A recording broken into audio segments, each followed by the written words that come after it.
going to shatter their sense of invincibility. They're in the physical caliphate. That's only one phase of this. Then we have the virtual caliphate that they use the internet.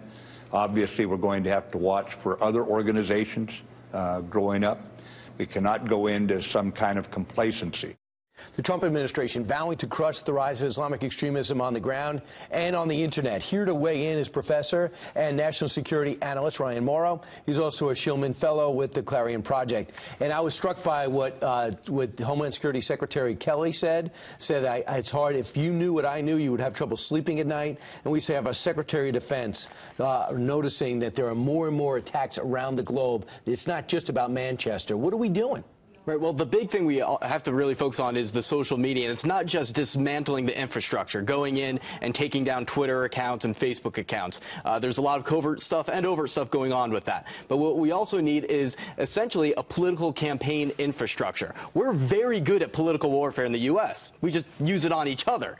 But if we applied it to foreign policy and to fighting the war on radicalism, so we're rapidly responding and we're putting out tons of content that humiliate the enemy, that tell the truth about the enemy, we can have a very positive impact, and I just don't see it happening. You don't see it happening. So No. What would convince you if there was an element, if there was a section of the Defense Department that did this? Do you want this at state? Where do you want it? Well, the State Department has had an operation that did it, and it was pathetic. It got barely any views. It was not captivating. It was not the type of thing that would go viral. You need to hire people, video editors, writers, comedians, that know how to catch attention and make something go viral, and you have to have lots of accounts distributing it. When ISIS does something, they would have thousands of accounts all pushing it in all sorts of directions in order to create almost their own universe. We need to break that universe and have our own messages getting out there. And there has to be three levels. One, on the battlefield so that we can humiliate ISIS.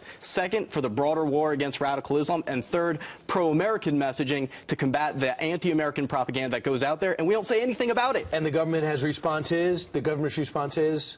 So far, not much. Ryan Morrow, thanks so much. Thank you. Hopefully we realize it, because you do have somebody who understands the multifaceted need on the battlefield like General Mattis.